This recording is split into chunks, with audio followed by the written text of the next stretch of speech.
음악은 이제 3시 15분부터 30분까지 휴식 시간이거든요. 그때 이쪽 옆에다가 나가면 간식이 좀 수박이 있을 것 같고요. 지금 그건 드시면서 하시면 되고 3시 15분부터 30분까지 그 첫 번째 쉬는 시간이고 쉬는 시간 중심으로 말하겠습니다. 강의가 아니라 4시 30분부터 4시 45분까지 쉬고 마지막 강의 총 3강의를 이렇게 할 수 있도록 하겠습니다. 먼저 신한신 목사님 기도하시고 좀 시작하겠습니다. 네.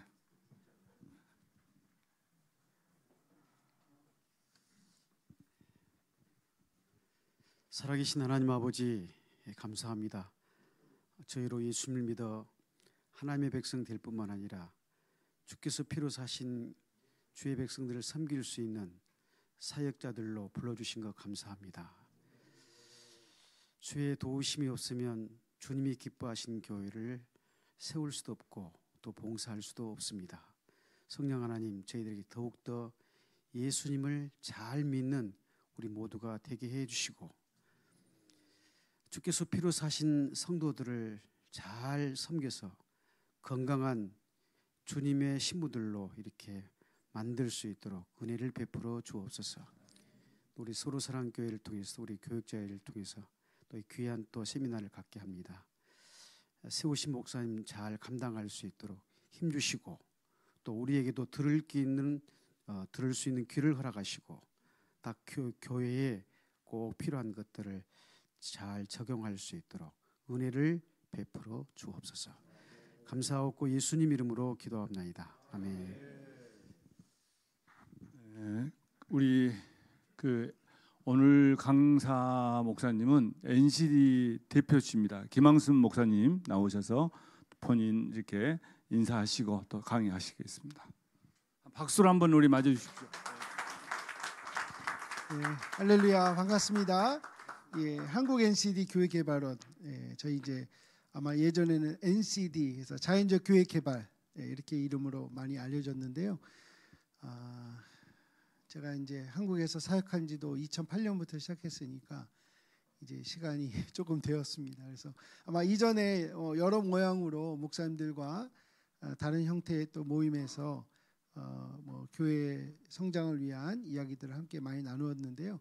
오늘은 이제 특별히 우리 새가족 사역팀을 어떻게 잘 운영하고 또 특별히 우리 교회 하나님이 보내주시는 새가족들을 어떻게 잘 환대하고 또 그들을 잘 정착할지 이런 내용들을 같이 또 함께 나누도록 하겠습니다. 조금 더 저희 NCD를 좀 소개해드리자면 저희는 이제 1995년도에 독일에 있는 크리스찬 슈바르츠라는 목사님이 이 사역을 이제 시작하셨습니다. 그래서 자연적 교회 개발이라는 이제 이론을 발표하시고 또 그 이론에 8가지 교회의 질적 특성과 또 6가지 생명체 원리가 있기 때문에 이런 것들이 균형 있게 교회 안에서 잘 활발하게 움직여지면 건강하게 지속적으로 성장하는 그런 교회가 될 수 있습니다라는 것들을 저희가 소개하고 있습니다. 한국에서는 저희가 1999년도에 정진우 목사님이 이제 이 사역을 처음 시작하셨고요. 2008년도에 이제 제가 이제 바톤을 이어서 지금까지 사역을 함께 하고 있습니다. 저희 이제 NCD의 가장 큰 첫 번째 사역은 교회 건강 진단 평가입니다.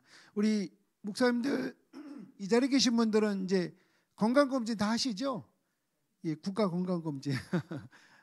우리가 몸이 건강한지를 항상 확인하고 부족한 점도 발견하고 또 연약한 부분들을 알면 이제 때로는 이제 조기 발견, 조기 치료, 그러면 완치.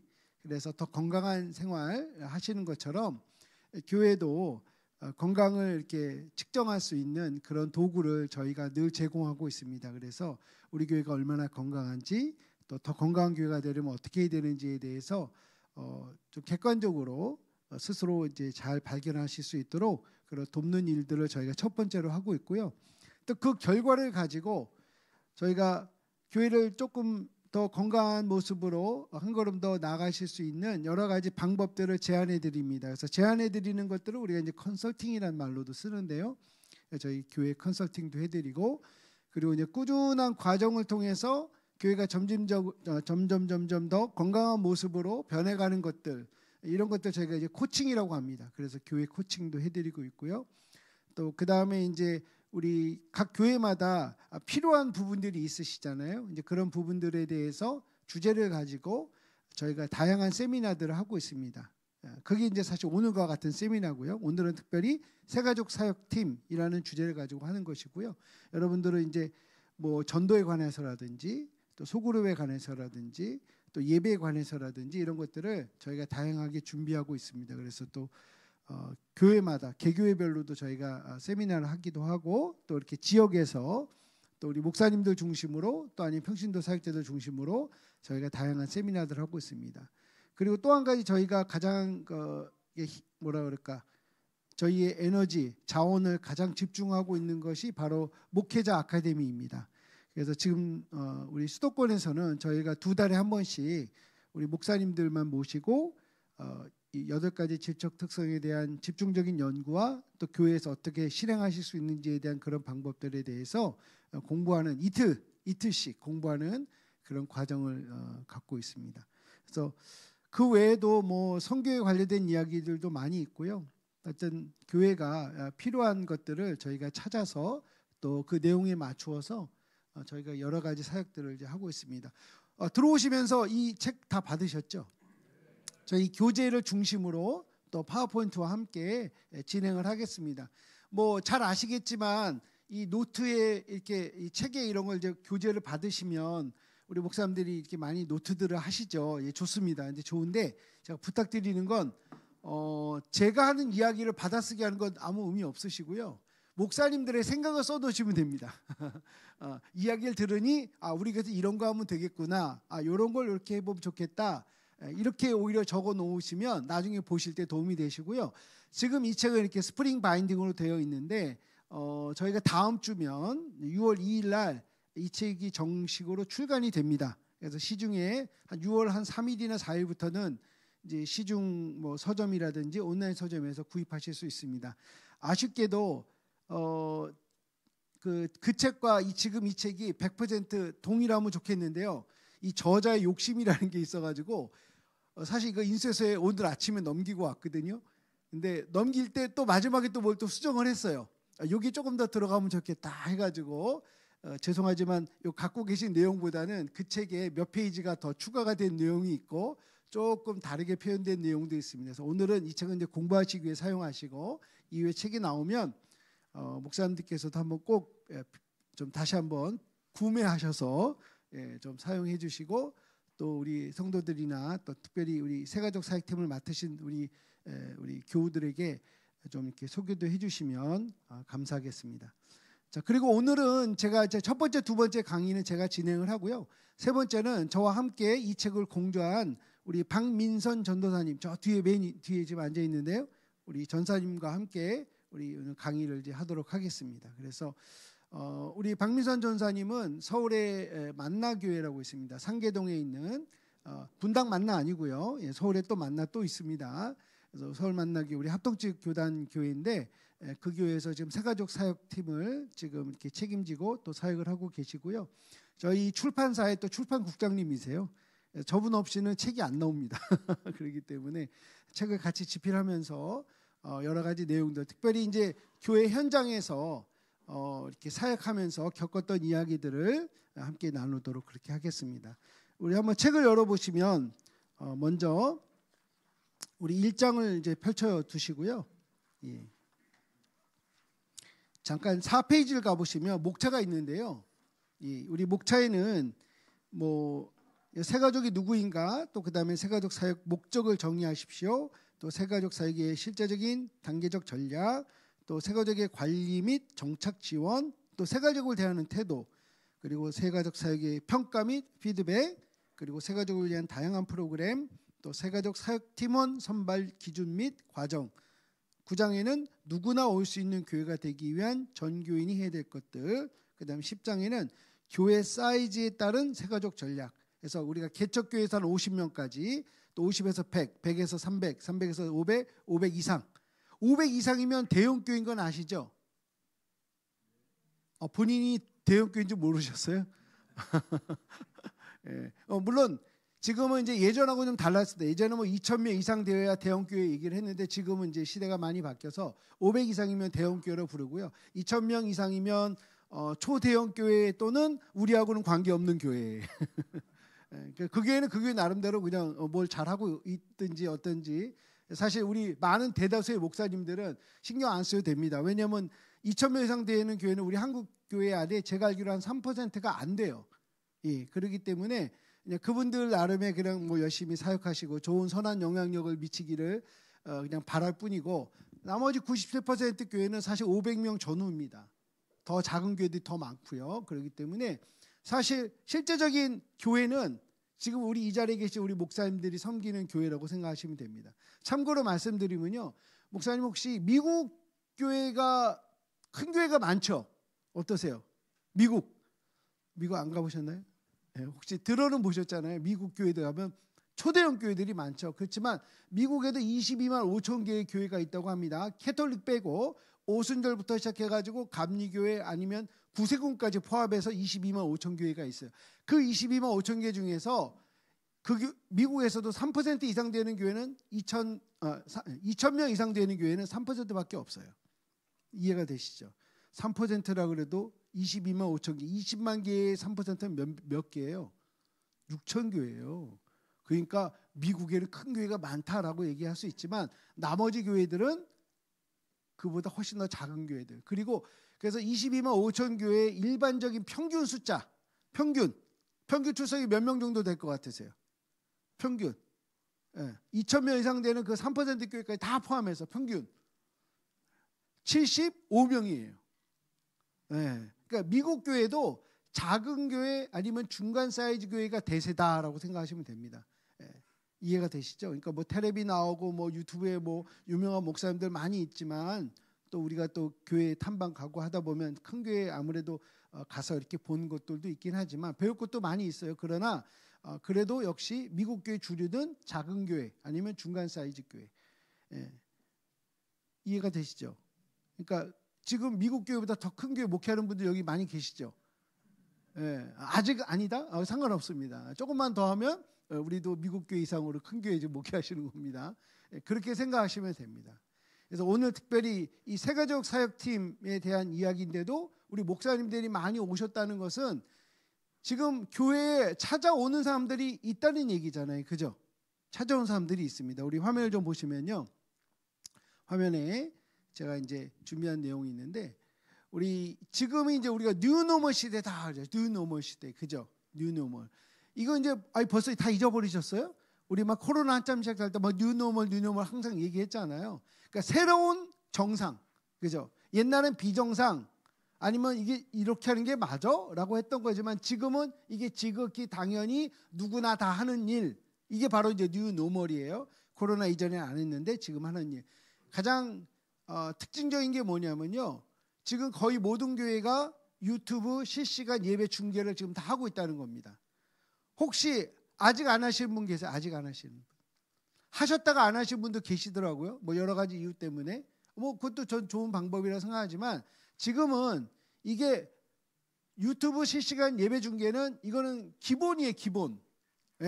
우리 주보 만드시잖아요. 똑같은 거예요. 똑같은 생각으로 유튜브 생중계 하시면 됩니다.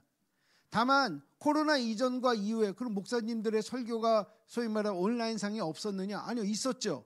근데 예전에는 설교만 있어서 설교만. 그것도 편집돼서. 그죠? 또 교회 홈페이지 정도에. 그러나 지금은 유튜브에 예배의 처음부터 끝까지가 다 그대로 생중계됩니다. 어떠세요? 마음에 드세요?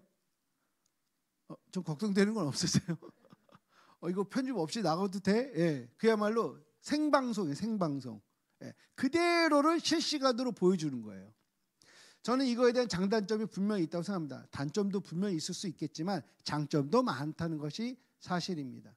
자, 예전에도 코로나 이전에 한번 생각해보세요. 코로나 이전에도 우리 교회 찾아오는 사람이 있었나요? 없었나요? 있었어요. 근데 이분들은 어떤 분들이에요? 직접 내 눈으로 봐야 되겠다 해서 오신 분들이에요. 그죠? 특히 이사 오신 분들, 대부분 교회를 그냥 오는 분들은 기존 신자들이죠. 기존 신자였던 분들. 기존 신자였거나 기존 신자이신 분들인데 뭐 다른 교회 다녔던 분들인데 아니면 지금도 다니는 분들인데 어떤 이유로든지 우리 교회로 왔어요. 그리고 이분들은 좀 보러 온 거예요, 직접. 자, 그러던 분들이 지금 이제 우리가 유튜브로 거의 대부분 생중계를 하다 보니 지금 어떨까요? 다 유튜브 보고 옵니다. 이해가 되세요? 설교만 듣고 오는 게 아니에요. 예배 시간이 어떻게 진행되는지, 찬양팀이 어떻게 찬양하는지, 대표 기도자가 어떻게 대표 기도를 하는지, 헌금 시간에 어떻게 진행이 되는지 이런 것들 다 보고 그래 한번 가봐야겠다 결정하고 오는 거예요. 그러니까 어떤 면에서는 예전에 오시는 분들과 지금 오는 분들은 조금 양상이 달라요. 마음가짐이 다른 거예요. 예전에는 어떻게 그냥 한번 가봐야지, 좀 뭔가 미지의 세계처럼 전혀 잘 모르지만 뭐 좋은 소문을 들어서, 아니 그냥 우리 동네 우리 집과 가까워서, 아니면 누가 뭐 이렇게 아는 사람이 다닌다고 하는데 좋다고 하니까 한번 마음에 끌려서 왔다라고 한다면, 지금 오시는 분들은 그러한 동기는 비슷한데 미리 다 보고 오는 거예요. 그러니까 이분들은 예전과는 달리 사실 우리 교회 정착할 확률이 더 높은 분들이에요. 높은, 왜? 이미 어떻게 보면 이미 볼 건 다 봤어요. 목사님 설교 어떻게 하는지 몇 주간 것도 봅니다. 어떤 분들은. 그리고 이제 오는 거예요. 그죠? 어떠세요? 그런데 이분들이 오자마자 등록카드 쓰고 바로 우리 교인 되나요? 아니에요. 그 다음 주에 안 나오는 분도 계시고요. 이런 거죠. 여러분, 우리 뭐 온라인에도 우리 여러 가지 많이 해보지만 우리가 영상을 통해서 보는 것과 실제 가는 건 어떠세요? 여러분, 여행 채널 많이 있죠. 여행 온라인 보면 뭐 TV에도 보면 온갖 여행이 너무 많아요. 그죠? 예. 뭐 다시 갈지도부터 시작해서 뭐 톡파운 25시 뭐 이런 거 다 보시죠? 안 보세요, 목사님? 오직 말씀과 기도해요. 주여. 예, 뉴스 채널과 더불어 좀 다양한 좀 이런 그 교양 프로그램을 좀 보시기 바랍니다. 예. 근데 막상 여행을 가면 어때요? 여행. 예. 이게 또 다른 거거든요. 예.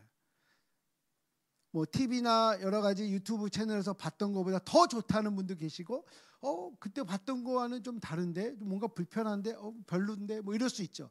이게 똑같은 거예요. 현장을 경험한 것과 영상으로만 보는 것과는 사실은 차이가 분명히 있는데, 중요한 건 영상을 보고서라도 지금 우리 교회에 참석하는 분들이 있다라는 겁니다. 할렐루야. 얼마나 감사해요. 그죠? 그분들이 왜 어떤 마음으로 했는지 사실은 좀 가늠하기가 어려울 때도 많습니다. 그러나 중요한 것은 그분들의 발걸음을 누가 인도하셨다고요? 하나님께서 인도하신 거예요. 하나님이 인도해 주신 그 발걸음이 있기 때문에 그분들이 우리 교회에 방문하는 것을 확신하시기 바랍니다. 자, 그럼 이런 분들을 우리가 어떻게 잘 정말 우리 교회의 가족이 되게 할까? 그죠? 가족이 되게 할까? 이제 이것들에 대한 고민들이 지금 많이 있는 줄 압니다. 오늘 이제 진행은요, 저희가 이게 책에 있는 순서대로만 하진 않을 겁니다. 저희가 왔다 갔다 하면서, 특별히 이게 저희가 강의를 해보니까 이 책에 있는 대로 강의를 하려면 10시간은 필요하겠더라고요. 근데 이제 그렇게까지는 여러분들 시간 내시기가 어려우시니까 저희가 핵심적인 거, 그리고 중요하게 여기는 것들을 먼저 오늘 강의를 드리고, 나머지는 책을 읽으셔도 충분히 설명이 되신 내용이 있기 때문에 제가 어떤 부분들에 대해서 여러분들이 더 읽으시면 좋겠습니다라고 또 이제 알려드리고 이렇게 하겠습니다. 자, 우리 11페이지로 넘어가시면요. 자, 우리가 새 가족이란 누구인가? 이제 새 가족. 예, 새 가족. 예. 우리 새 가족을 정의하십시다라는 거죠. 새 가족은 15페이지에 가시면요, 새 가족은 그야말로 우리 교회를 찾아오는 모든 사람들, 이렇게 그게 맞는 말이죠. 예전에는 새 가족이란 말 자체를 쓰지 않고 다 새신자라 그랬어요. 그러니까 우리 교회를 찾아오는, 특히 전도돼서 오는 사람들을 다 새신자라고 얘기했지만, 지금 이제 새 가족이라는 어떤 뭐랄까 듣는 새신자가 새신자라는 말이 좀 부담스럽거나 좀 거부감이 있을 수도 있다는 느낌 때문에 우리 이제 가족이라는 이름으로 대신 새로운 가족이다라고 해서 이렇게 다 이제 두리뭉실하게 지금 하고 있는데, 이 새 가족 중에서도 이렇게 가만히 좀 이렇게 살펴보면 두 부류가 있죠. 하나는 진짜 새 가족이고요. 자, 이제 사실은 기존 신자라는 뜻이에요. 그 다음에 새 신자, 그야말로 초신자 아니면 아직 신앙 고백이 없는 사람이지만 우리 교회를 인도받은 사람, 이 대부분은 이 새신자는 전도된 사람들을 의미합니다. 그렇지만 새가족들은 기존 교회에서 오신 분들이에요. 사실 우리가 이 코로나19를 겪으면서 교회를 소위 말하면 이제 뭐 이렇게 표현하면 어떠냐면 바꾼 분들이 꽤 많습니다. 예, 많이 있어요. 이유는 여러 가지예요. 첫 번째, 교회가 없어졌어요. 본인이 다니시던 교회가 없어졌어요. 두 번째, 때는 이때다 하고 옮기는 분들이 계세요. 이전부터 뭔가 마음이 떠 있었어. 뭔가 이렇게 교회와의 어떤 연대감이라든지 소속감 이런 공동체성 이런 것들이 좀 이렇게 좀 떨어져 있던 분들이 이번 기회에 한번 내가 새로운 우리 교회를 좀 만나야 되겠다. 내가 새로운 신앙생활 좀 시작해봐야 되겠다. 어떤 마음의 다짐들이 있던 차에 코로나 때 모두가 다 방학 한번 했잖아요. 그 다음에 다시 계약을 했을 때 이제 새로운 교회로 이제 입학을 하는 거죠. 그런 분들도 있습니다. 또 개중에는 요 중간 부분들이 있어요. 이분들은 새신자도 아니고 새가족도 아닌, 다시 말해 새가족은 전주까지도 어떤 교회에 다녔던 분들이라고 할 수 있지만 이사한 분들도 있잖아요. 직장 때문에 새롭게, 예를 들면 여기 이제 목포 지역이니까 목포에 새로 이사 오신 분들, 또 새로 직장 생활해서 진짜 새로운 교회를 찾아야만 되는 그런 분들이 있는데, 저 겹치는 분들은 누구냐면 저는 대부분이 돌탕님들이라고 해요. 돌탕님들, 돌아오는 탕자님들. 돌 맞는 사람들이 아니고 돌 맞아야 될 사람도 아니고 돌아오는 탕자님. 예전에 교회 다녔다가 방학이 너무 길었어. 이거 방학이 아니라 거의 그냥 휴면 상태,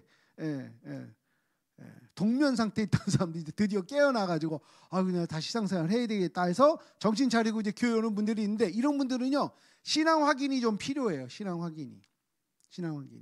제가 이걸 굳이 구분하자고 하는 이유가 있습니다. 그 이유는 뭐냐면, 우리가 기존 신자였다가 우리 교회 새가족이 되는 분들과 정말 초신자, 불신자였다가 우리 교회의 새가족이 되는 분들과는 죄송하지만 대우를 달리해야 돼요. 왜냐하면 이분들의 정체성이 달라요. 가끔 이런 경우도 있어요. 저도 이제 LA 영락교회 제가 부교육자로 사역을 했었는데, 물론 벌써 한 20년 전 얘기긴 하지만 그때도 그런 문제가 있었어요. 뭐냐면 교회 새가족 등록을 하잖아요. 그럼 이 새가족부에서 이 카드를 누군가 몰래 빼가요. 그 누군가가 누구냐면 전도폭발부에서 이거를 빼가가지고 뭘 하냐면 가가호 방문해가지고 저 영락교회 전도폭발부에서 왔습니다. 우리 새로 이번에 등록하셨죠? 너무 감사해요. 우리 교회 이제 새가족이 되셔서 너무 감사한데 제가 좀 질문이 몇 개 있는데요. 오늘 죽으면 천국 갈 확신이 있습니까? 라고 질문을 시작해서 전도폭발 그 사역을 하려고 그러는 거예요. 사실 전도폭발은 불신자들하고 해야 되잖아요. 근데 바깥에 나가는 게 힘든 거예요. 새로운 사람 만나는 게 너무 힘드니까 새가족들, 교회 등록한 사람 중에도 신앙 고백이 확실하지 않은 사람이 있다라는 전제 아래 그냥 무조건 등록한 사람들 찾아가서 질문하는 거예요. 그런데 이렇게 새롭게 등록하는 사람들 중에는 어느 교회 장로였던 분도 계시고, 안수 집사였던 분도 계시고, 1:1 양육 교사였던 분도 계시고, 뭐 나름 헌신된 신앙생활 하다가 뭐 여차여차해서 어쨌든 이사 오고 뭐 어쩌고 해가지고 새롭게 우리 교회 왔는데, 이분들에게 신앙 고백부터 물어보니까 어떠시겠어요? 자, 이거는 좀 너무 제가 극단적인 예일 수도 있는데, 우리 목사님들이 잠깐 목회를 쉬고 계셔. 그냥 가정을 해보자고요. 그런데 목사님들께서 그래도 주일날 예배는 가야 되니까 어느 교회를 가셨어요. 아니면 요건 조금 더 현실적인 질문이 될 수 있는데, 목사님들께서 만약 안식년인데 다른 교회 방문하실 수 있잖아요. 전혀 모르는 교회, 다른 지역의 교회를 그냥 방문하셨어요. 근데 새가족이라고 환영합니다. 그래서 이제 앉혀놓고 첫 번째 질문이 오늘 죽으면 천국 갈 확신이 있으십니까? 이렇게 한다면 어떠시겠어요? 이건 좀 어려운 거예요. 그죠? 때로는 무례하게 느껴질 수 있습니다. 상대방에게. 그렇기 때문에 이거를 좀 우리가 좀 다르게 접근해야 되지 않을까? 다르게 도와줘야 되지 않을까라는 생각을 좀 해보자고 제가 말씀을 드리는 겁니다. 그래서 기존 신자였던 새가족들은 신앙 고백이 어떻게 확실한지에 대한 질문을 다르게 만들고, 또 새신자들은요, 이분은 신앙 고백이 없잖아요. 초신자들 이분들은 어떻게 그야말로 신앙의 ABCD 가나다라를 가르쳐 주면 돼요. 하나님 누구이신가, 예수님 누구이신가, 성령이 우리 안에서 어떻게 역사하시는가, 신앙 고백한다는 게 무엇인가, 이거는 다시 그냥 처음부터, 그죠? 여기 이제 포함, 돌탕님 포함해서 이렇게 알려드리는 게, 가르쳐주고 또 신앙을 경험할 수 있도록 도와주는 게 필요한 것이고, 이분들은 신앙 고백이 확실하다는 것을 본인 입으로 말할 수만 있다면, 이분들은 어떻게 보면 이제 이분들의 신앙의, 그러니까 신앙 정체성에 대한 부분은 우리가 존중해주고, 다만 이분들을 바로 소그룹으로 연결할 것인가, 아니면 본인이 원하는 그 시점에서 우리 교회의 어떤 봉사직을 연결해 줄 것인가, 그죠? 이런 것들을 만들어 주자는 거죠. 이 길을 두 개를 만들어 주자는 것을 우리 목사님들께서, 또 우리 현장에서 사역하시는 분들이 이걸 좀 이해하셨으면 좋겠다라는 것을 좀 말씀드리고 싶습니다. 그게 1장의 내용이에요. 그래서 특별히 이제 여러분들 이제 그 새가족반 운영하시잖아요. 자, 참고로 이 책에 한 가지 안 담아 있는 내용이 바로 새가족반에서 첫 번째 주는 뭐하고, 두 번째 주는 뭐하고, 세 번째 주는 뭐하고, 이런 내용은 이제 담지 않았습니다. 그냥 제가 참고로 6주 정도의 어떤 내용을 가지시면 좋겠습니다라는 제안만 드리고, 구체적인 내용은 담지 않았어요. 왜냐하면 새가족반 운영에 대한 거는 이미 기존의 책들이 여러 권이 있습니다. 목사님들께 참고하시면 너무 좋을 것 같고요. 또 교회마다 우리 교회 버전으로, 우리 교회 스타일로, 우리 목사님들의 목회 철학을 중심으로 새가족반 교재를 간단하게 만드실 수 있어요. 어렵지 않습니다. 생각보다. 그러니까 한 책 2-3권 정도만 이제 가지시고, 다른 분이 쓰신 것 같고, 목사님들께서 공통된 내용, 그리고 여기다가 답을 다 쓰실 필요 없잖아요. 답은 강의하시고 설명해 주시면서 이렇게 적어 가도록 하면 되니까, 교재를 뭐 5주차든 6주차든 이렇게 만들어 가시면 되는데, 다만 첫 번째 주만큼은 기존 신자였던 새가족이나 새 신자인 새가족이나 다 같이 모여서 할 수 있는 공통된 내용 하나만큼은 꼭 준비하십시오라는 거예요. 사실 이거는 이제 오늘 이제 나가시기 전에 이메일로 저에게 이걸 요청하는 분들에게만 제가 보내드리려고 하는데, 저희가 그 우리 광주 빛과 소금 교회에 우리 정정도 목사님이 심호하시던 그 교회에서 만든 새가족반 교재가 있습니다. 이건 샘플이에요. 제가 이거를 이메일로 보내드리긴 할 텐데, 이건 샘플인데 왜 샘플이라고 말씀드리냐면, 사실 두 번째, 세 번째 주 거는 별로 참고 안 하셔도 괜찮습니다. 그냥 목사님 뭐 다 그 내용이 그 내용이에요. 뻔한 내용인데 첫 번째 주만큼은 꼭 참고하셨으면 좋겠어요. 첫 번째 주 내용이 뭐냐면, 우리 교회는 어떤 교회입니다를 소개하는 거예요. 우리 교회는 어떤 교회입니다. 자, 예를 들면 우리 새로 오는 사람들에게 이거는 기존 신자였던 새가족이나 초신자인 새가족이나 둘 다 똑같아요. 다시 말하면 이제부터 여기가 당신의 집입니다. 가족입니다. 여러분 새로 이사 가시면 집 주소 외우려고 애쓰시죠. 왜냐하면 이제 공문서에도 자꾸 쓰셔야 되고, 어딘가 자꾸 주소 다 바꾸면서 몇 번 쓰게 되면 알잖아요. 그리고 이게 내 집이지 해서, 아니 밤에 혹시 이렇게 교회에서 퇴근하시고 옛날 집으로 가시는 분 계세요? 신기할 정도로 이사하면 바로 그날부터 바로 새 집으로 가져야 돼. 그런 것처럼 우리 교회가 어떤 교회다. 예를 들면 제가 그 교회에서 가장 마음에 드는 부분은 이거예요. 우리 한국에 많은 교회가 있습니다. 그 중에 또 여러 교단들이 있습니다. 그 중에 우리는 이제 거기 합동측 교회니까 우리 예수교회 장로회 합동측 교회입니다. 그 중에 여러 또 노회가 있는데 그 중에 우리는 어떤 노회입니다. 그 노회 안에 또 여러 시찰이 있는데 그 중에 우리 어느 시찰에 어느 교회입니다. 이게 이제 여러분의 집 주소입니다. 정체성을 확실히 주자는 거예요. 그죠? 특별히 초신자 새가족들은 그게 얼마나 큰 의미인지를 아직 모를 수 있어요. 그러나 이분들에게도 이 교회가 뭔가 분명한 교회다. 그죠? 뭔가 불확실한 뭐 이런 게 아니라 한국에 있는 교회들 가운데서도 어떤 위치에 어떤 그런 교단의 이런, 그러니까 교단을 잘 이해를 못하는 입장이라 할지라도 좀 분명한 교회다라는 걸 이제 인식시켜 줄 수 있고, 또 한 가지는 이 기존 신자들에게는요 사실 이런 마음도 있어요. 자기가 본인 유튜브 보고 뭐 또 교회 소문도 들어보고 또 직접 와서 있는 상태고 자기가 이제 등록해서 교인이 되겠다고 하지만 이 교회에 대한 분명한 정체성, 이 교회가 어떤 교회, 그죠? 이런 것들을 분명하게 알려주는 것은 저는 반드시 필요하다고 생각합니다. 그래서 우리 목사님들께서 그거는 좀 첫째 주과는 좀 참고하셔서 그 교회를 좀 우리 새가족반에서도 그렇게 잘 이렇게 한번 좀 적용을 좀 하시면 좋겠다는 그런 생각을 좀 해봅니다. 어떠세요? 그 도움이 되실 것 같으세요? 예. 자, 그리고 이제 2장에서는 우리가 새가족 사역팀 사명선언문. 자, 사명선언문이 뭐죠? 무엇을 이루겠다, 어느 방향으로 가겠다를 정의하는 건데, 이 과정은 이따 우리 세 번째 시간에 우리 박민선 전사님과 함께 이거를 워크숍을 직접 이 자리에 계신 분들이 한번 해보도록 하고요. 자, 그 다음에 이제 우리 이제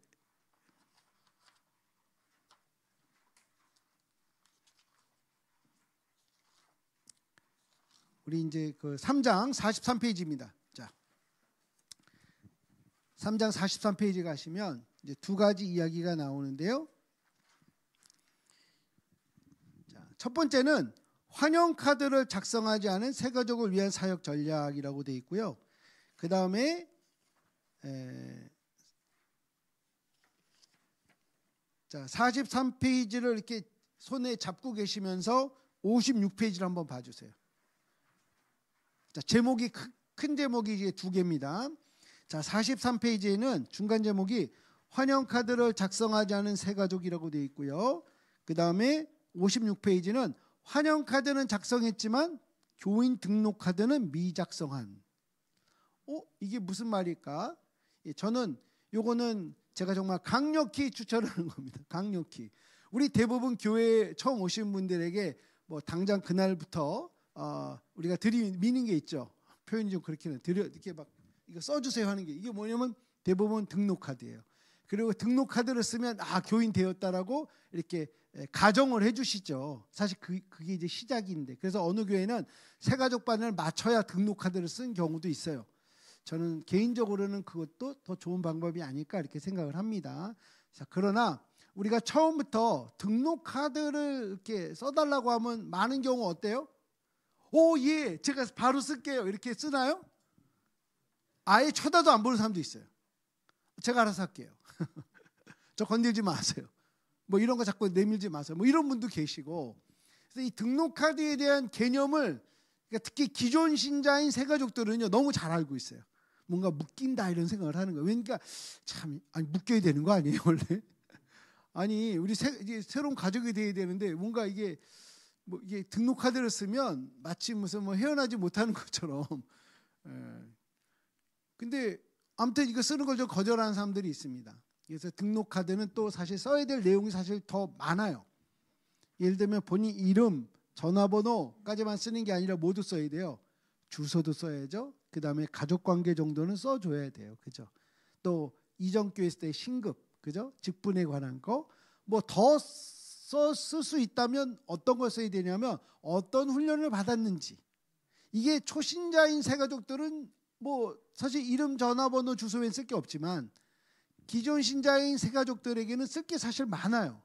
그리고 그 정도를 써야 우리 목사님들이 이분을 돌보는데 큰 도움이 되고 자료가 되고 정보가 되는 거예요. 그죠? 근데 이거를 처음부터 쓰자 그러면 대부분은 거절하는 게 이제는 지극히 뉴 노멀, 그게 정상이라고 생각해 주셔야 됩니다. 자, 그렇기 때문에 우리가 제안하는 거는 환영 카드, 웰컴 카드를 제안해 주시라는 거예요. 이 웰컴 카드는 등록 카드보다는 수준이 어떻게 보면 상당히 낮은 거예요. 이 웰컴 카드의 핵심은 뭐냐면 이름과 전화번호예요.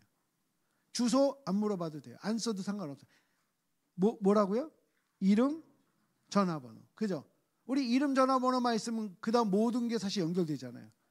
전 국민이 카카오톡 다 돼 있기 때문에 이름, 전화번호만 등록하면 바로 카카오톡 연결되고, 그죠? 문자, 그죠? 우리 일반 메시지 문자 말고 카카오톡으로 우리 문자 서로 많이 하잖아요. 이제 그런 것들이 다 자동적으로 연결되기 때문에 관계를 맺어가는. 그러니까 다시 말하면 환영 카드만 작성해도 내가 교회에 대한 거부감 아니면은 뭐 교회에 대한 어떤 불신은 없습니다라는 뜻이에요.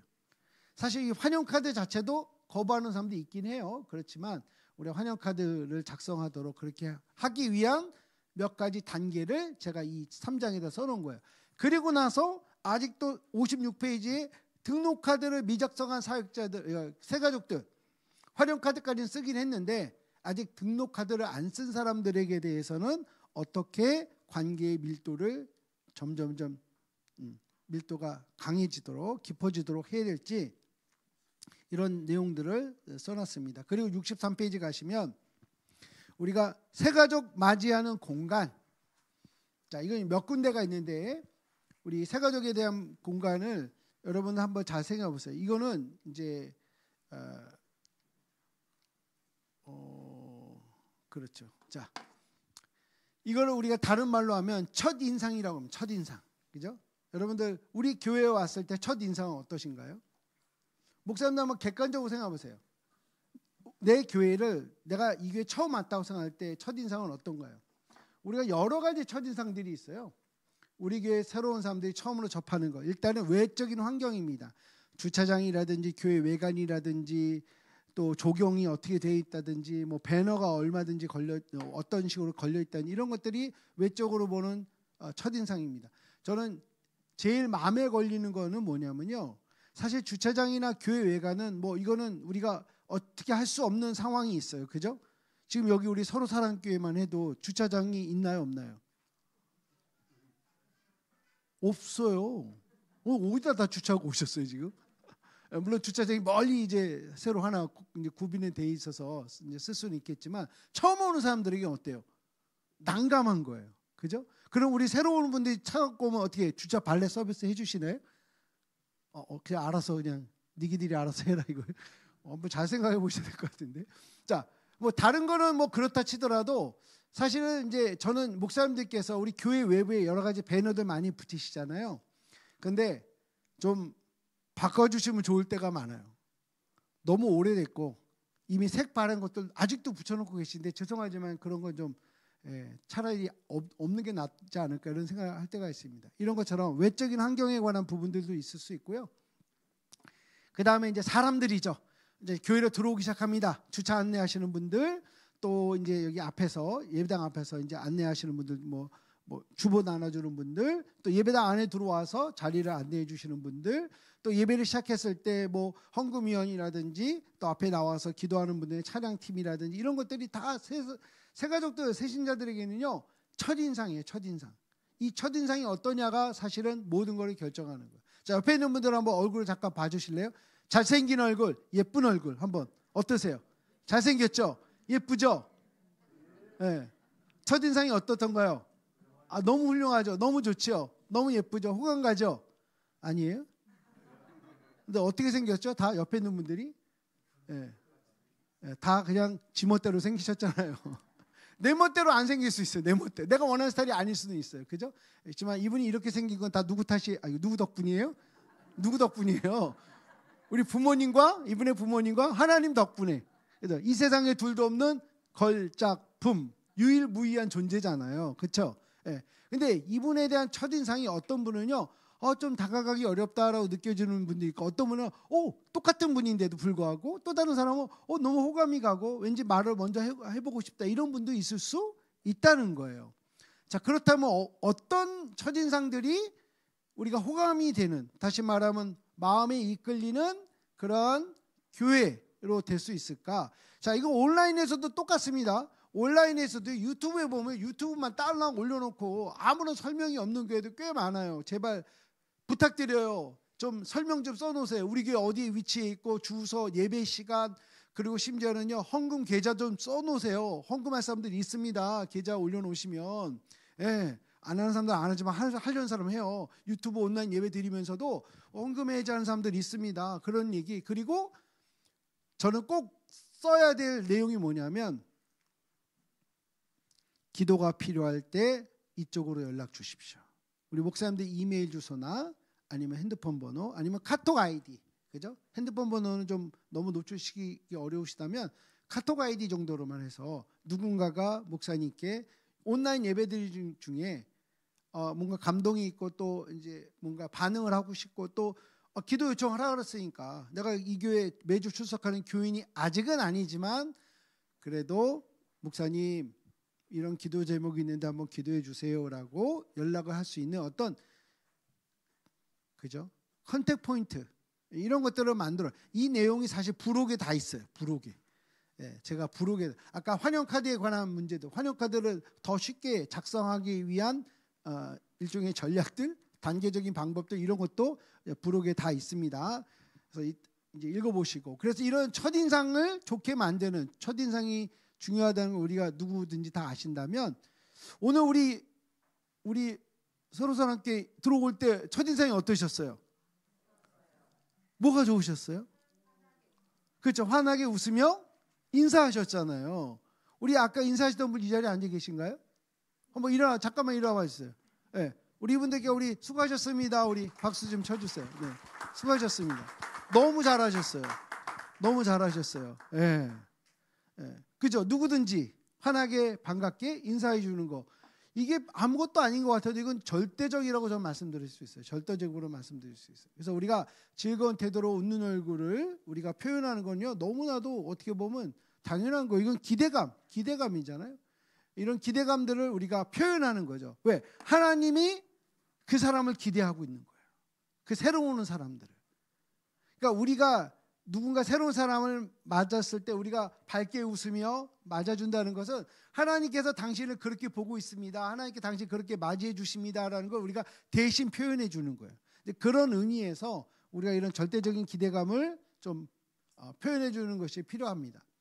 두 번째는 이러한 웃는 표현이요. 사실은 너무나도 이제 당연한 걸 수도 있는데 이런 것들을 적절하게 여러 가지 방법으로 우리가 인사하는 것들도 우리가 좀 숙지하면 좋을 것 같아요. 이게 이제 사실 이제 5장에부터 시작되는 내용인데 제가 좀 점핑해서 지금 말씀을 드리는 거예요.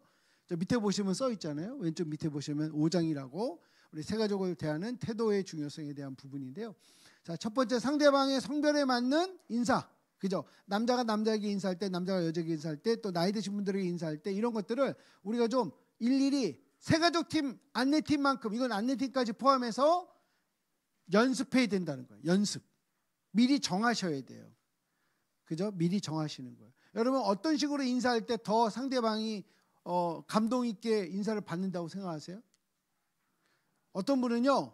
이렇게 정중하게 악수를 청하는 것도 되게 친근한데 악수하는 거에 대해서 원하는 분이 있는가 하면 어떤 분은요. 손을 아니 왜 처음 보는 사람한테 손을 내밀고 그래? 그냥 차라리 목례만 하면 좋겠는데 이런 분도 있을 수 있어요. 그러니까 이런 것들 구분하셔야 돼요. 아무리 여러분들 우리 친근하게 한다 그래서 우리 안내팀이나 세가족 팀이 남자분들 오시면 이렇게 허그해 줄 수 있어요? 다 도망갑니다. 또 우리 남자분들이 자매님들이 이렇게 오는 새로운 분들 허그해 줄 수 있어요? 그건 더 이상할 수도 있어요. 둘 다 이상한 거예요. 그죠? 굳이 그런 걸 안 해도 돼요. 그렇지만 자매가 자매에게 해주는 건 어때요? 그런 건 오히려 자연스러울 수 있죠. 또 나이 드신 분들 어때요? 나이 드신 분들 우리가 연세가 한 65세 70세 이상 되신 분들은요. 오셨을 때 두 손 잡아드리는 거 상당히 괜찮습니다. 공손하게 인사하는 것도 필요하지만 그리고 나서 두 손 잡아드리면요. 상당히 좋아하세요. 특별히 나이 드신 분들 중에는요. 일주일간의 생활 가운데 자기 손을 따뜻하게 만져주는 사람이 우리 교회 안내팀원님밖에 없을 수도 있어요. 그런 기회가 없는 경우도 꽤 있어요. 그렇기 때문에 우리가 나이에 맞게 그렇게 인사하는 거 이런 것도 상당히 좋고요. 그 다음에 상황에 맞는 인사법도 우리가 좀 약속을 하시면 좋을 거예요. 우리 교회 만약에 장애에 있는 분이 오시면 어떻게 하실 거예요? 휠체어를 타고 왔어요. 어떻게 하실 거예요? 어떻게 그분을 환영할 거예요? 예를 들면 우리 교회 계단이 있어요. 계단. 어쩔 수 없는 계단이 있습니다. 엘리베이터가 있기도 하겠지만 없는 경우 계단이 있으면 이 휠체어를 들어드려야 되잖아요. 예배당까지 들어오기 위해서. 자, 들어드리는데 몇 사람이 필요할까요? 네? 3사람 필요해요. 어떤 분 머리에 2사람은 필요하지 않을까 생각하는데 정확하게 3사람이 필요합니다. 그래야 양옆에 뒤에서 그래서 살짝 뒤로 살짝 한 15도 정도 기울인 상태에서 들어야 이게 안전하게 들릴 수 있어요. 그러니까 이런 것들을 약속하자는 거예요. 만약에 우리 교회 시각장애인이 오셨어요. 이분들 어떻게 하실 거예요? 이분들 어떻게 도와드릴 거예요? 그냥 팔꿈치를 딱 붙잡아 저를 따라오세요. 이렇게 막 얘기하면 안 돼요. 제가 손을 잡고 아니면 팔을 잡고 안내해 드려도 될까요? 자, 앞에 한 5걸음 가시면 이제 계단이 시작됩니다. 한 10계단 정도 있습니다. 자, 이제 우측으로 이제 돌겠습니다. 왼쪽으로 돌겠습니다. 이렇게 말로 안내해 드릴 때 이분들이 본인이 대접받았다 생각을 합니다. 이해가 되시죠? 이런 경우가 많지 않을 수 있어요. 아주 드문 경우일 수 있습니다. 그러나 미리 준비하고 훈련되어 있으면 누구든지 와도 환영받고, 그죠? 예. 그야말로 대접받을 수 있는 그런 상황이 되는 거예요. 근데 이게 전혀 아무 생각이 없이 준비가 안 되어 있으면요, 우리도 당황스럽고 오신 분은 더 당황스럽고 이러는 거예요. 혹시 전동휠체어를 타고 오시는 발달장애나 또 중증장애인들 혹시 교회에 있으세요? 인천에 동수교회라고 있습니다. 감리교회인데 이 교회는요, 교회 맨 앞자리 이 두 줄이 여기가 아주 전용 자리예요. 그래서 휠체어가 저 뒤에서부터 와서 여기 앞에 여기에 주차할 수 있도록 합니다. 이분들은 발달 장애이신 분이고 중증 장애이신 분들인데 그래도 설교를 듣고 이해할 수는 있어요. 그 대신 표현하는 게 우리와 똑같지 않습니다. 우리는 만약에 메시지 하나 우리 목사님들 설교에 감동이 되면 뭐라고 대답하죠? 우리 반응하죠? 아멘 하잖아요. 이분들은 어떻게 하는 줄 아세요? 이렇게 반응하세요. 다른 사람들 깜짝 놀랄 수 있죠. 그런데 이 교회는요, 담임 목사님이 이분들이 우리가 아멘 하는 것처럼 반응하시는데 우리와는 다른 표현을 하실 겁니다. 이해하세요를 1년에 3번, 4번씩 설명을 해요. 그래서 이분들은 와서 같이 예배 드릴 때 이분들이 본인들의 스타일로 본인들이 할 수 있는 표현을 했을 때 그 어떤 사람도 그거에 놀라지 않고 오히려 자연스럽게 우리 저 형제님도 저 자매님도 지금 은혜 받고 있구나라고 같이 공감할 수 있어요. 저는 장애인을 그렇게 환대하는 교회는 전 사실 처음이었어요. 많은 교회들이요, 저 뒷자리에다가 하는 건 봤어도 이렇게 맨 앞자리에, 그리고 담임 목사님이 1년에 2-3차례씩 설명하면서 전 교인이 어떤 장애가 있는 분이 와서 어떤 표현을 하더라도 다 이해할 수 있는 공감대를 만들어준다. 그래서 이분들이 예배 드리는데 본인들도 불편하지 않도록 본인들은 최선을 다해서 하는 거예요. 그러나 우리와 똑같은 표현을 할 수 없기 때문에 그게 남들에게 이상하게 들린다고 본인도 알거든요. 근데 우리 교회는 아니야. 우리 교회는 내가 어떤 소리를 내도 어떤 식으로 반응을 해도 괜찮아. 아무 문제 없어. 아무도 우리 이상하게 생각하지 않아 라는 그런 어떻게 보면 안전한 공간, 그죠? 함께 예배 드리는데 아무런 문제가 없는 그런 공간, 그죠? 그런 공동체, 이건 완전히 다른 환경을 만들어 주고 있다는 것을 기억하시기 바랍니다. 우리 제가 이제 1년에 한 몇 차례씩 미국 교회 탐방을 이제 갑니다. 우리 한국에 계신 우리 목사님들, 우리 목사님도 저희 꽤 한 10여 년 전이죠. 같이 이렇게 목사님하고도 미국 교회 탐방도 다녀오고 했는데, 제가 다녔던 교회들 중에 정말 몇몇 교회가 아주 이런 첫인상, 인사 이런 거에 정말 뭐라 그럴까, 야 이게 너무 정말 잘하고 있다 이렇게 기억이 되는 교회들이 있는데, 그 중에 한 교회가 텍사스주에 있는 달라스의 게이트웨이라는 교회입니다. 제가 이 교회를 처음 간 건 25년 전이에요. 24년 전. 정확하게 24년 전. 왜냐하면 이 교회가 올해 25년 됐고요. 24년 전에 제가 이 교회가 1년 되었을 때 방문했습니다. 자, 이 교회는요, 원래 달라스에서는 이제 서쪽으로 한 1시간 정도 폴트워스라고 하는 다른 동네에 원래 있던 모교회가 있어요. 여기 쉐디 그룹이라는 교회에서 한 2,000명 되던 교회가 160명이 분리 개척을 한 거예요. 로버트 모리슨이라는 목사님이 개척을 했는데, 저 물어봤어요. 왜 160명이냐?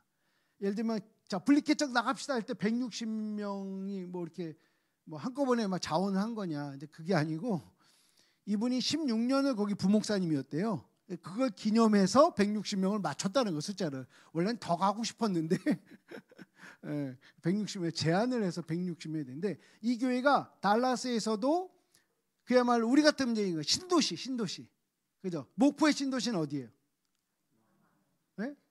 남아. 그죠? 그런 것처럼 거기도 달라스에도 신도시가 있어요. 신도시에다가 개척을 한 거예요.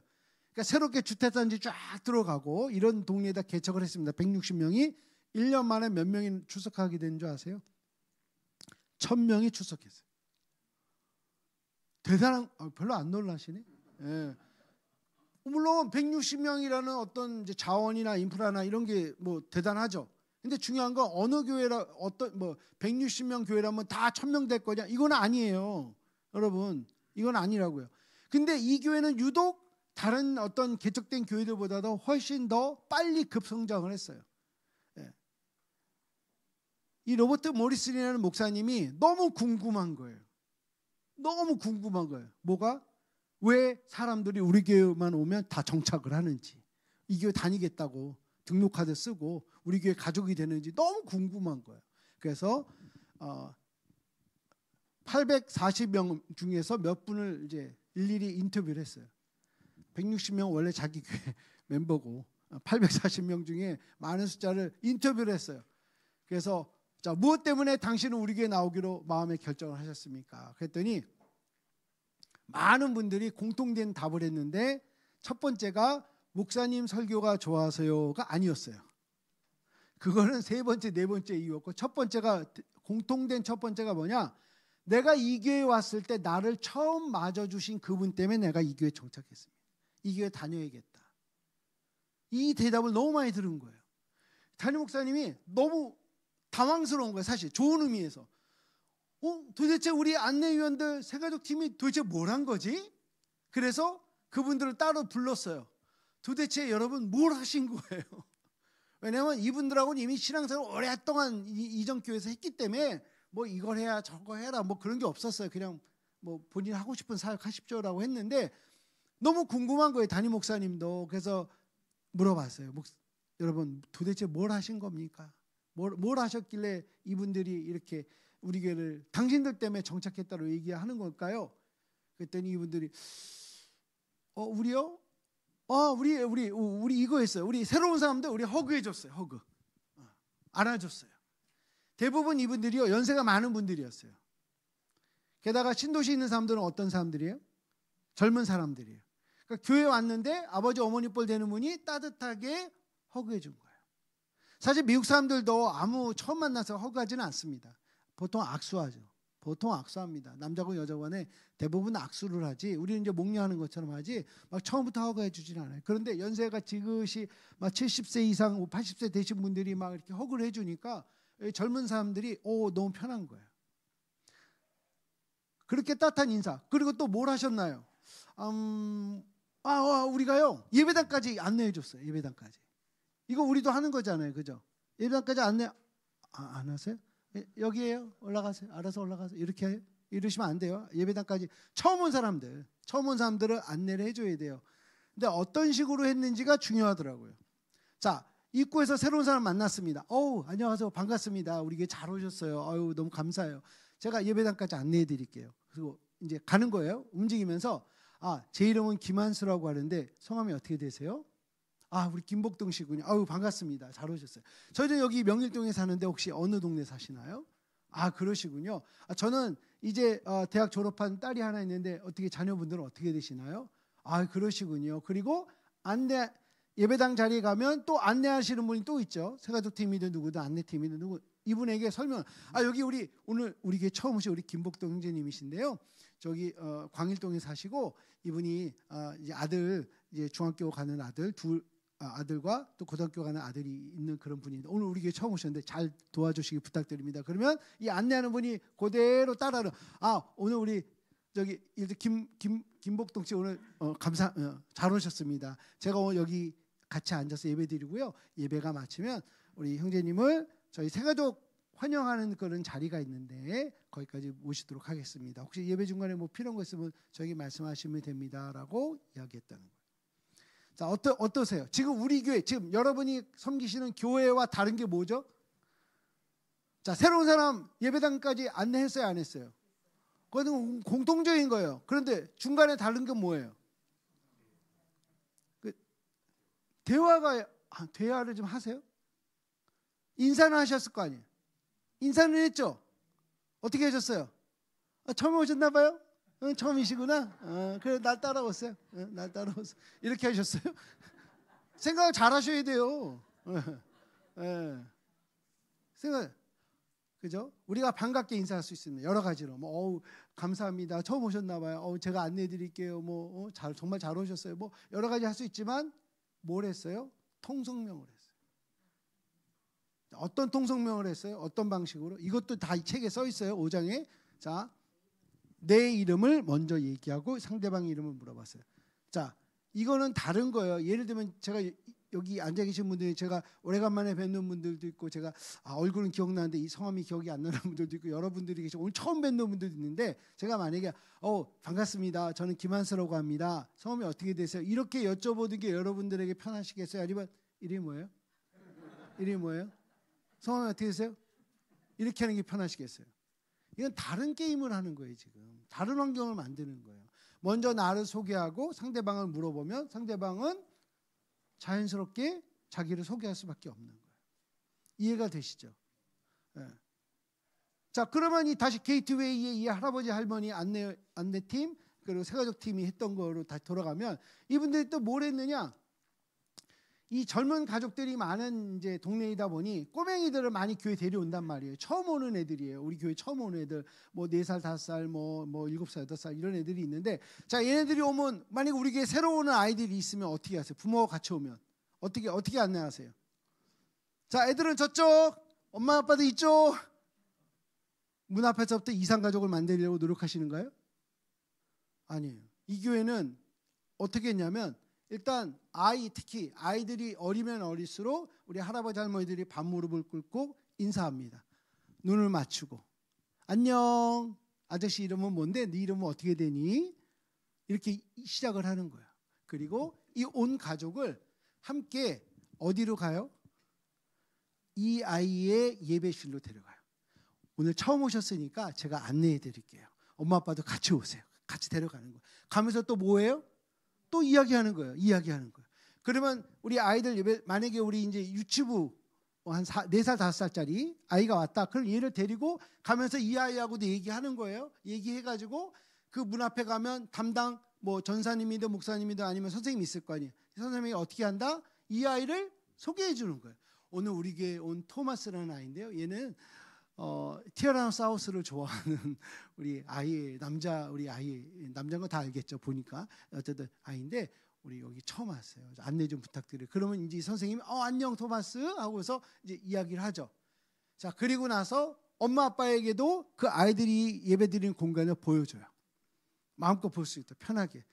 그리고 선생님도 자꾸 소개해주고 여기 오늘 예배 인도하신 우리 전사님이세요 하고 또 인사도 시켜드리고 아직 예배 시작 전이니까 그죠? 자, 그러면 어떤 마음이 들겠어요? 그리고 아이에게 물어봅니다. 자, 토마스 오늘 네가 여기 처음 왔는데 너 엄마하고 헤어져서 엄마 아빠하고 떨어져서 네가 여기서 친구들 예배 드려도 되고 오늘은 처음이니까 그냥 엄마 아빠랑 가서 우리 어른들 예배 드리는데 같이 참석해도 괜찮아. 네가 선택해라. 이해가 되시죠? 우리도 조금만 생각하면 얼마든지 할 수 있어요. 안내팀은 이건 이제 안내팀과 새가족팀의 역할이 여기서부터 갈라지는 거예요. 안내팀은요 거의 고정된 자리를 지키셔야 되는 분들이에요. 이해가 되세요? 인사를 위해서 또 주보를 나눠주기 위해서 안내팀들 그대로 서 계셔야 되지만 새가족팀들은 거기 같이 서 있다가도 새로운 사람이 만나면 이분을 아예 처음부터 뭐예요? 책임지는 거예요. 인사하는 것부터 책임지는 거예요. 안내하는 모든 것들을 책임지는 거예요. 예배가 끝나고 어디까지? 새가족 새로 오신 분들을 환영하는 자리가 있다면 거기까지. 자, 교회가 작으면 작을수록 사실은 이 자리는 자연스럽게 식탁 교제로 이어지겠죠. 예배 끝나고 또 식탁 교제의 자리는 누구랑 같이 앉겠어요? 대부분 목사님들하고 같이 앉아요. 그죠? 근데 이때 새가족이 같이 앉아주시는 게 중요하겠죠. 그죠?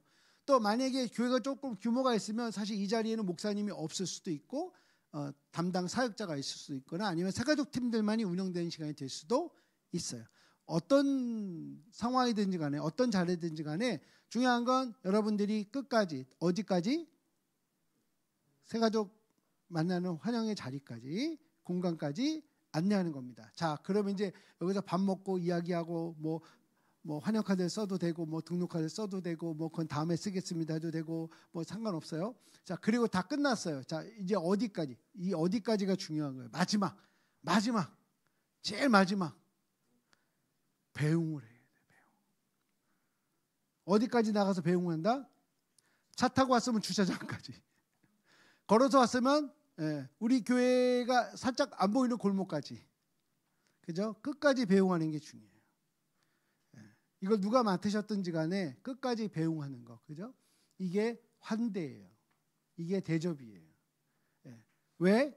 하나님이 우리 교회에 보내주신 사람이기 때문에. 이분이 다음 주 올 수 있다 안 온다? 이거는 그분의 선택이에요. 그러나 우리가 하는 선택은 뭐예요? 끝까지 이분을 환대하는 거예요. 이해가 되시죠? 아까 그 게이트웨이 교회는요, 지금 현재 25년 됐는데 지금 몇 명 출석하냐면 2만 명이 출석하는 교회. 캠퍼스가 6군데나 있어요. 달라스 텍사스 지역에만. 지금도 누가 가든지, 지금도 이제 제가 가서 한국에서 왔다 그러고 우리 목사님들과 같이 왔다 그러면요, 진짜 좀 미안할 정도로 환대를 해요. 일단은 그게 카페가 있거든요. 일단은 카페로 무조건 데려가요. 데려가서 일단 손에 뭘 하나씩 다 들려주죠. 아이스 커피든 따뜻한 커피든 뭐 유자차는 없겠구나. 어쨌든 뭐 오렌지 주스든 뭐든지 하나씩 다 들어야 돼요. 그리고 예배 마치고 나오면 교회를 다 소개해 줍니다. 누군가는 우리를 다 소개해줘요. 이제 그런 여러 가지 것들을 여러분들이 이제 그냥 큰 교회니까 그렇게 해야 되겠지라고 생각하지 마시고, 그 교회가 몇 명일 때 했다고요? 개척교회일 때부터. 물론 좀 개척교회가 뭐 160명이면 이게 개척교회냐 할 수도 있겠지만, 중요한 건 개척교회는 똑같습니다. 분위기는 똑같다는 거예요. 작은 교회일수록요, 환대의 깊이는요, 그 사람에게서 더 크게 임팩트 될 수도 있어요. 강하게 남겨질 수도 있어요. 그렇기 때문에 우리가 어떤 환대를 하느냐, 이거는 여러분들의 선택입니다. 자, 4장에 가시면 이거는 진짜 읽어만 보셔도 아는 내용이에요. 뭐냐면 새가족 등록자 관리 및 정착제. 이건 이제 등록까지 했다라고 생각했을 때 이분들에 대한 전산 처리를 어떻게 할 거냐, 신앙 성장 점검을 어떤 식으로 할 거냐, 또 문자를 어떻게 보낼 거냐, 전화할 때 전화를 어떻게 할 거냐, 뭐 72, 73 보면 이런 것들이 쭉 나와 있습니다. 그래서 여러분들이 이 내용들을 좀 팔로우 하시면 좋을 것 같고요. 자, 이건 있습니다. 여러분, 제가 LA 오래 살고 있거든요. 로스앤젤레스, 한인타운 오랫동안 살고 있는데 한 20년 그죠? 20년 조금 더 됐을 것 같은데, 제가 이전에도 우리 미국교회 탐방을 많이 했었어요.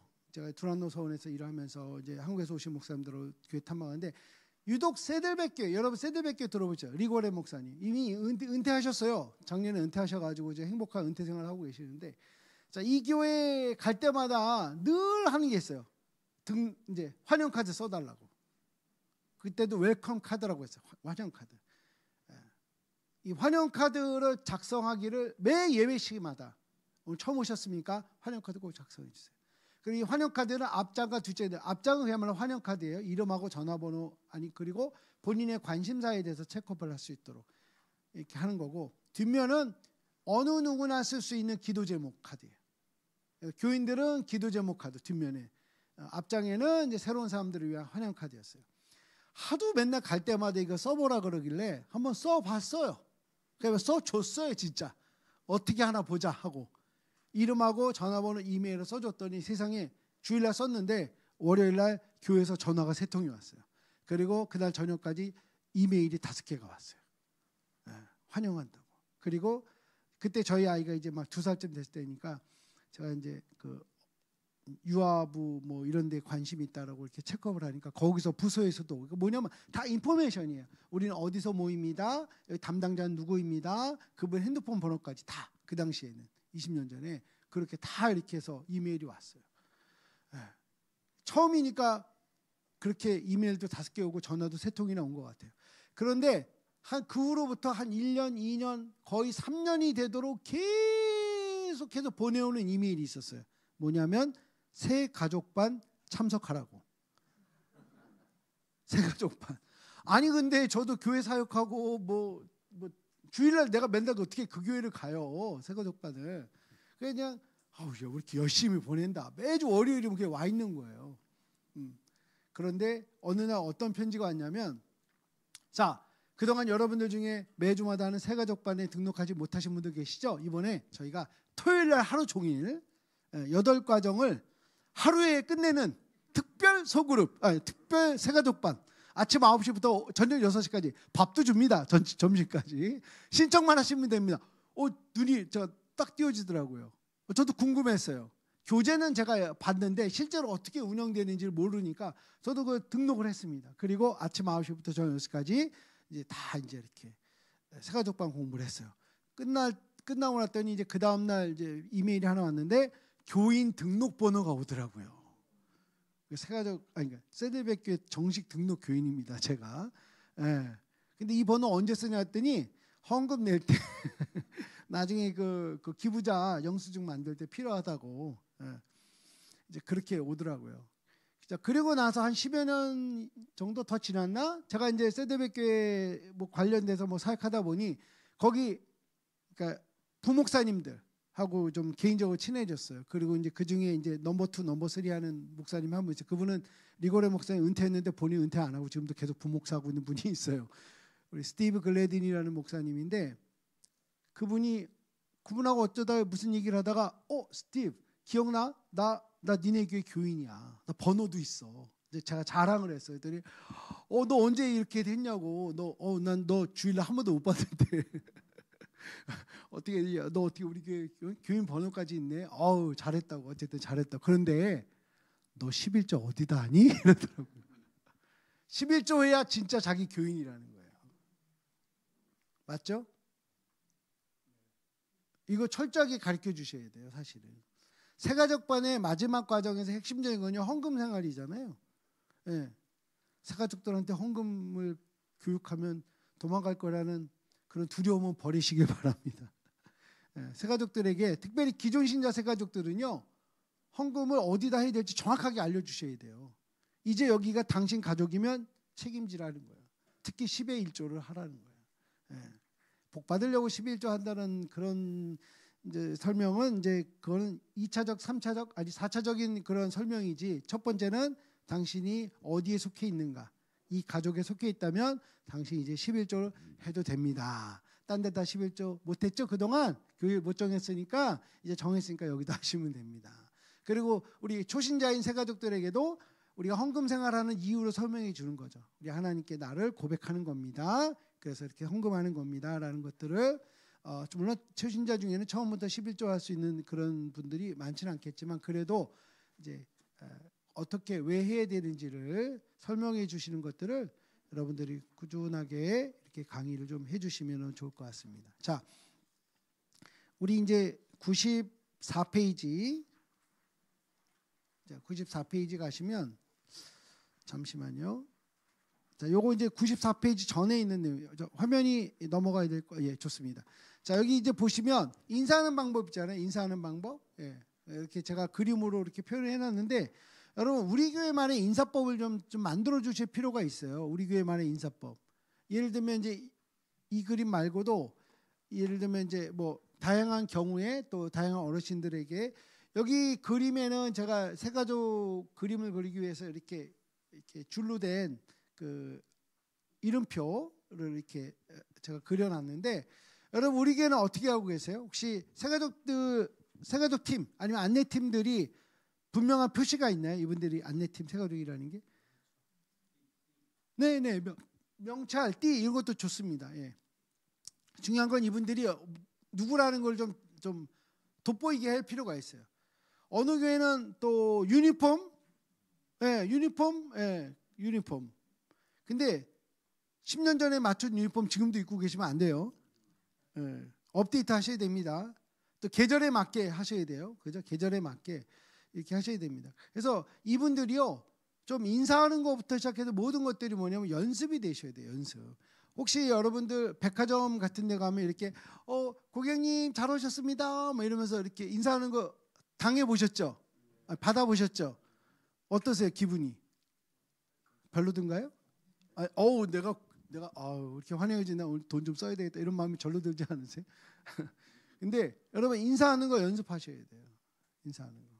제가 사무실이 있는 곳이 과천인데 저희 그 과천에 지금은 이제 이마트로 바뀌었는데 예전에는 킴스 클럽이라는 백화점이 있었어요. 그래서 그냥 아침에 제가 일찍 거기 스타벅스 1층이 스타벅스가 있어서 가서 이제 뭐 일하고 뭐 책 보고 하면 10시면 이제 오픈을 해요. 그러면 그 전에 직원들이 나오죠. 그러면 딱 10시 5분 전에 뭐가 하냐면 음악이 나와요. 직원 여러분 뭐 어쩌고저쩌고 하면서 음악이 나오면서 이제 연습을 합니다. 직원들이 다 매대 앞에 서서 어서 오십시오 고객님, 감사합니다 고객님, 무엇을 도와드릴까요 고객님, 이걸 연습을 해요. 당연하죠. 자, 우리 교회는 매 주일마다 우리 새가족팀 안내팀들이 함께 모여서 인사를 연습한다. 한번 손 들어보세요. 2명이든 3명이든 상관없어요. 연습하시기 바랍니다. 예. 어떻게 인사하는지는 대부분 다 알고는 있어요. 근데 중요한 건 아는 것을 연습하는 거예요. 아는 걸 연습하는 거예요. 그러니까 우리의 수준을 항상 일정한 상태로 유지하기 위해서는 거예요. 그죠? 근데 이 킴스클럽이 더 재미난 건 뭐냐면 오후 4시가 되면 한참 영업할 때잖아요. 그때도 그 음악이 나와요. 그러면 또 직원들 중에서 진짜 손님 이렇게 응대하는 사람 아니면 앞에 나와가지고 똑같이 서가지고 음악에 맞춰서 어서 오십시오 고객님, 무엇을 도와드릴까요 고객님, 감사합니다 고객님, 이걸 또 연습을 해요. 하루에 2번씩. 그죠? 여러분 세상에서 물건 하나 팔겠다고 프로핏 오르가니제이션이잖아요. 돈 벌겠다는 사람들이 그렇게 고객 응대에 대해서 연습합니다. 우리는 뭐예요? non-profit이잖아요. 비영리 단체잖아요. 그런데 우리는 진짜 우리가 그들에게 원하는 게 뭐예요? 하나님 만나자는 거 아니에요. 그죠?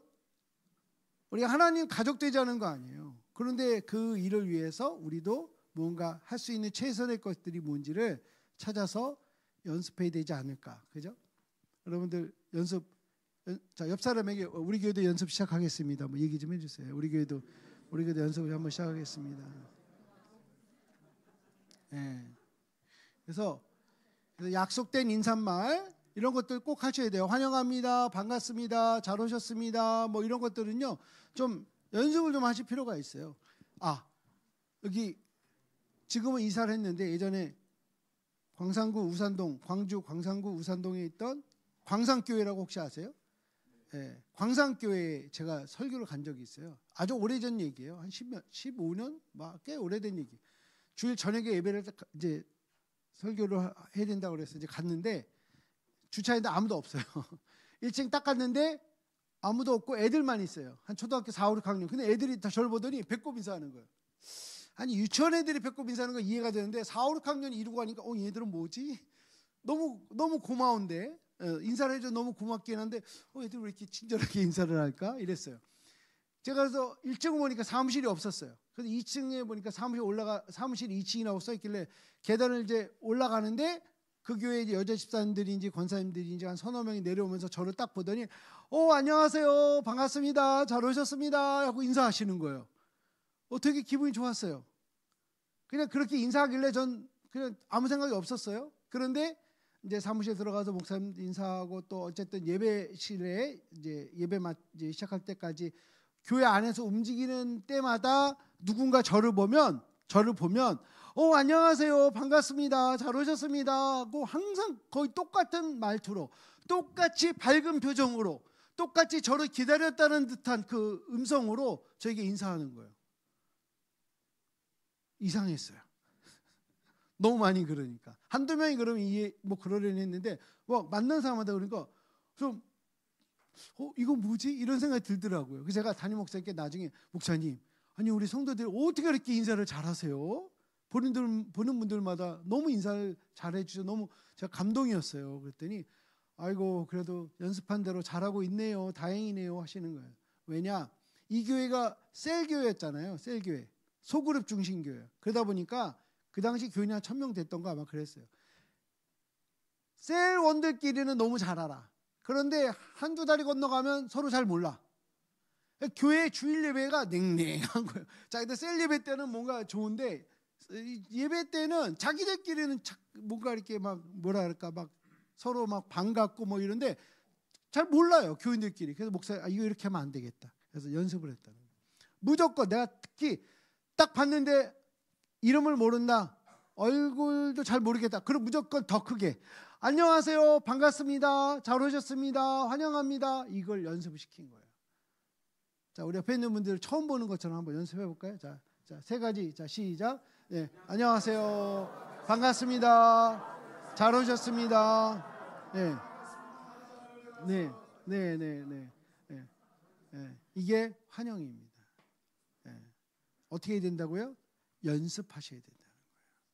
자, 여러분들, 우리가 다른 사람들을 환대하는 가장 기본이자 시작이에요. 이게 첫인상입니다. 이것만 성공하시면, 이것만 잘하셔도 저는 그 교회에 많은 사람들이 정착할 거라고 믿습니다. 제가 이걸 왜 확실하냐면요, 바로 그 광산교회 갔던 한 3, 4개월 후에 제가 서울의 신림동에 땡땡땡 교회를 가서, 이 교회는 차마 이름을 말할 수가 없어요.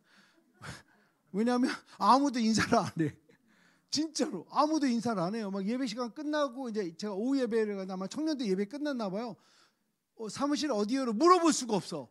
나를 보고 그냥 쑥 지나가요. 본 척도 안 해. 순간 내가 투명인간인가? 이럴 정도였어요. 만약에 제가 교회를 정해야 된다면 어느 교회를 정해야 되겠어요?